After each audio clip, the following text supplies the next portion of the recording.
Subscribe करिए rising Uttar Pradesh को और दबाइए इस बेल आइकन को ताकि आप पाए यूपी की न्यूज अपने मोबाइल पर सबसे पहले। नमस्कार, आपका स्वागत है राइजिंग उत्तर प्रदेश के एक और फ्रेश वीडियो में। तो चलिए शुरू करते हैं आज के फटाफट खबरों को।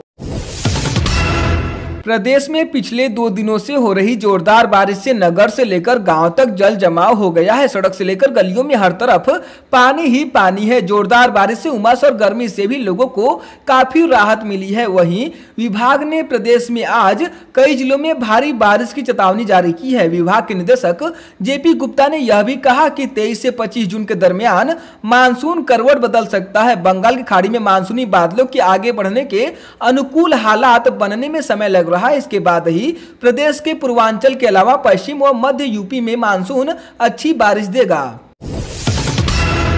प्रदेश में योगी सरकार के तमाम जतन के बाद भी वैश्विक महामारी कोरोना वायरस का संक्रमण तेजी पकड़ रहा है। कोरोना वायरस की जांच में तेजी आई तो ज्यादा संख्या में रोगी सामने आ रहे हैं। 14,048 नमूनों की जांच की गई तो इसमें 592 की रिपोर्ट पॉजिटिव आई है। वहीं 13,456 की रिपोर्ट निगेटिव आई है, यानी इनमें कोरोना वायरस नहीं पाया गया है। अब कुल संक्रमित मरीजों की संख्या 17,194 पहुंच गई है। वहीं बीते 24 घंटे में 22 और लोगों की इस खतरनाक वायरस से जान चली गई है। अब तक कुल 529 मरीज दम तोड़ चुके हैं। वहीं पिछले 24 घंटे में 374 मरीज और स्वस्थ हुए हैं। प्रदेश में बिना लक्षण वाले कोरोना मरीजों को अब 10 दिन बाद अस्पताल से छुट्टी मिल जाएगी। कोई लक्षण न दिखने पर उन्हें बिना कोरोना जांच के ही अस्पताल से डिस्चार्ज कर दिया जाएगा। अस्पताल से छुट्टी मिलने के बाद इन मरीजों को अपने घर में 7 दिन क्वारंटाइन रहना होगा। Indian council of medical research यानी ICMR ने मरीजों की डिस्चार्ज पॉलिसी में बदलाव किया है। प्रदेश में दूसरे राज्यों से आने वाले कामगारों की संख्या लाखों में है। इन प्रवासी श्रमिकों को रोजगार देने के लिए योगी सरकार ने उनकी योग्यता के हिसाब से स्किल मैपिंग का काम शुरू किया है। वहीं केंद्र की तरफ से शुरू की गई गरीब कल्याण योजना में भी यूपी के 31 जिलों को शामिल किया गया है। इसके लिए सीएम योगी ने पीएम मोदी का आभार जताया। कहा कि इस अभियान से गाँव में आजीविका के अवसरों को बढ़ाने में मदद मिलेगी। इस अभियान में प्रदेश के 31 जिले चुने गए हैं। राज्य के सिद्धार्थनगर, प्रयागराज, गोंडा, महाराजगंज, बहराइच, बलरामपुर, जौनपुर, हरदोई, आजमगढ़, बस्ती, गोरखपुर, सुल्तानपुर, कुशीनगर, संत कबीर नगर, बांदा, अम्बेडकर नगर, सीतापुर, वाराणसी, गाजीपुर, प्रतापगढ़, रायबरेली, अयोध्या, देवरिया, अमेठी, लखीमपुर खीरी, उन्नाव, श्रावस्ती, फतेहपुर, मिर्जापुर, जालौन और कौशाम्बी को चुना गया है। कोरोना वायरस के संक्रमण को फैलने से रोकने के लिए सोशल डिस्टेंसिंग का पालन करना ही एकमात्र उपाय है। रेलवे स्टेशनों पर चेकिंग के दौरान लगने वाले भीड़ को रोकने के लिए उत्तर मध्य रेलवे ने नया तरीका खोज निकाला है। प्रयागराज जंक्शन रेलवे स्टेशन पर अब रेलवे ने संपर्क रहित टिकट जांच सुविधा की शुरुआत की है। अधिकारियों का कहना है कि यह नई प्रक्रिया ठीक वैसे ही है जैसे एयरपोर्ट पर बोर्डिंग होती है। इसके तहत स्टेशन पहुंचने वाले यात्रियों को पहले 4 नए चेक इन काउंटरों के साथ एक बोर्डिंग हॉल में ले जाया जाता है। ये काउंटर पूरी तरह से संपर्क रहित है। जंक्शन रेलवे स्टेशन पर बने चारों काउंटर में पहले यात्रियों के टिकट की जांच QR कोड के माध्यम से की जाती है। यात्रियों को अपना टिकट और ID कैमरे के माध्यम से रेलवे के कर्मचारियों को दिखाना होगा। यह ड्यूअल डिस्प्ले द्वारा यात्री और टिकट चेकिंग स्टाफ दोनों को दिखाई देगा। कानपुर जिले में बसपा नेता पिंटू सेंगर पर दिनदहाड़े बदमाशों ने गोलियां बरसा दी। सेंगर को गंभीर हालत में अस्पताल में एडमिट कराया गया, जहां उपचार के बाद उनकी मौत हो गई। SSP समेत आला अधिकारियों ने घटनास्थल का निरीक्षण किया। सेंगर बसपा सुप्रीमो मायावती के करीबी थे। उन्होंने पूर्व मुख्यमंत्री को चांद पर जमीन देने की पेशकश की थी। इसके बाद वे अचानक राजनीति में चर्चा का विषय बन गए थे। पिंटू का बसपा कार्यकाल में कद काफी बढ़ गया था। इसके बाद से प्रॉपर्टी डीलर का काम करने लगे थे। पिंटू ने 2007 में बसपा के टिकट पर कैंट विधानसभा से चुनाव लड़ा था। इलाहाबाद हाईकोर्ट की लखनऊ खंडपीठ ने कांग्रेस के 2 विधायकों अदिति सिंह और राकेश सिंह को नोटिस जारी कर जवाब मांगा है। यह आदेश जस्टिस पंकज कुमार जायसवाल और जस्टिस दिनेश कुमार सिंह की बेंच ने दिए। मामले की अगली सुनवाई 14 जुलाई को होगी। दरअसल कांग्रेस की विधानमंडल दल की नेता आराधना मिश्रा ने 2 अलग अलग याचिकाएं दायर कर अदालत से मांग की है कि वह विधानसभा अध्यक्ष को निर्देशित करे कि याचिका की अर्जियों को शीघ्र निस्तारित करें। प्रदेश के वाराणसी में काशी विश्वनाथ मंदिर को सूर्य ग्रहण के दौरान भक्तों के लिए बंद रखा जाएगा। इस दौरान किसी को दर्शन की इजाजत नहीं मिलेगी। वहीं ग्रहण के दौरान वाराणसी के घाटों पर भी पुलिस का कड़ा पहरा रहेगा। घाटों पर पुलिस की तरफ से घोषणा कर लोगों को बताया जा रहा है कि स्नान के लिए लोग न आए और न ही किसी तरह के धार्मिक अनुष्ठान का आयोजन करें। श्री काशी विश्वनाथ मंदिर के सीईओ विशाल सिंह ने बताया कि मंदिर का कपाट सुबह 9 बजे बंद हो जाएगा। दोपहर में 2:04 के बाद खुलेगा। साफ सफाई के बाद दोपहर में भोग आरती होगी। उसके बाद मंदिर भक्तों के लिए खोल दिया जाएगा। करीब 6 घंटे तक मंदिर बंद रहेगा।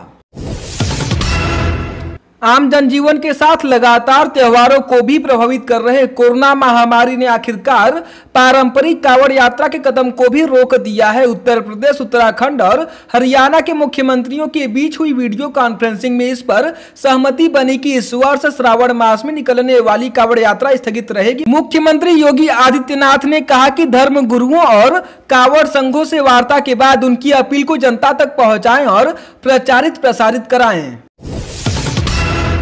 प्रदेश में इस बार 25 करोड़ पौधारोपण अभियान में सबसे अधिक प्रजातियों के पौधे रोपित करने का विश्व रिकॉर्ड बनेगा। इसके लिए यूपी की योगी सरकार ने Guinness book of world record से संपर्क किया है। गिनीज बुक ने 150 प्रजातियों का बेंचमार्क तय किया है। वन विभाग करीब 200 प्रजातियों के पौधे एक साथ रोपित करने की तैयारी में है।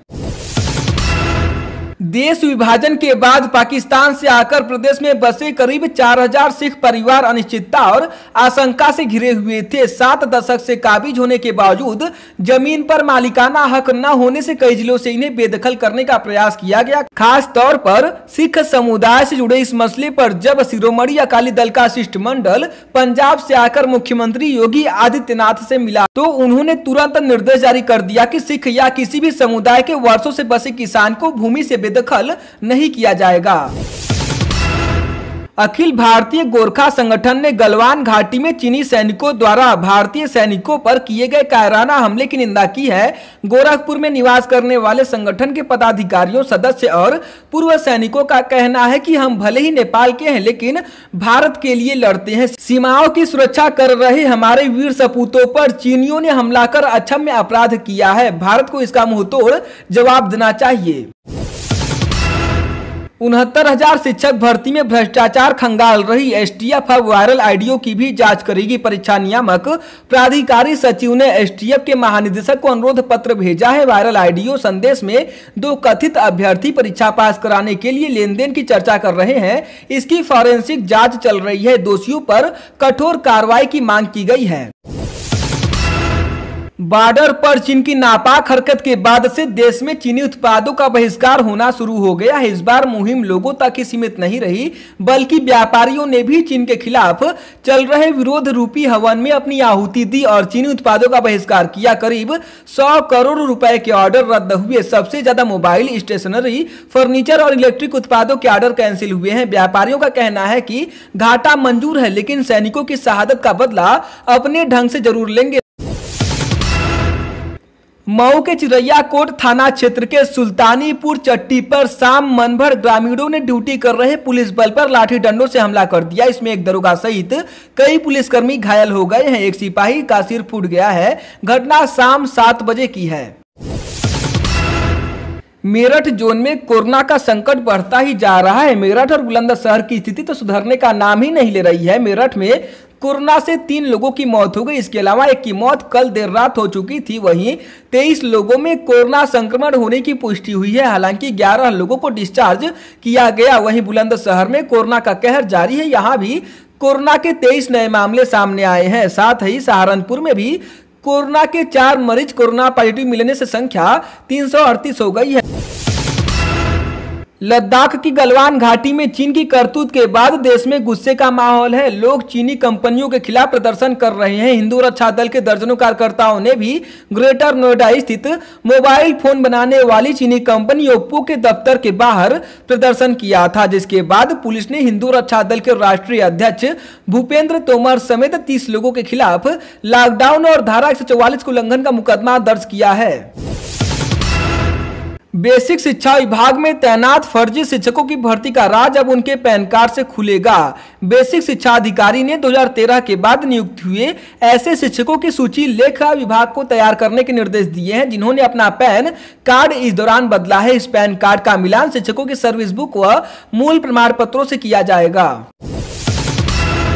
चंदौली में एक पुलिसकर्मी की कोरोना से हुई मौत के बाद पूरे महकमे में हड़कंप की स्थिति है। हालांकि मृतक पुलिसकर्मी अवकाश पर था और अपने वाराणसी स्थित घर गया था। उसकी तबीयत खराब थी, अस्पताल में उसकी मौत हो गई। जब उसकी रिपोर्ट में कोरोना पॉजिटिव होने का खुलासा हुआ तो पूरे महकमे में हड़कंप मच गया। एहतियात के तौर पर पुलिसकर्मी चंदौली में जहां कार्य करता था वहां पर उसके पूरे दफ्तर को सैनिटाइज कराया गया है। साथ ही उसके कांटेक्ट में आए हुए 3 दर्जन पुलिसकर्मियों को क्वारंटाइन करा दिया गया है। बताया जा रहा है कि मृतक प्रतिदिन वाराणसी के रोहनिया से अप डाउन करते थे। इस दौरान वे संक्रमित हो गए। 15 तारीख को उन्होंने छुट्टी ले ली और घर चले गए। इस दौरान 18 जून को इन्हें बीएचयू के कोरोना अस्पताल में भर्ती किया गया था, जहां इलाज के दौरान इनकी मौत हो गई।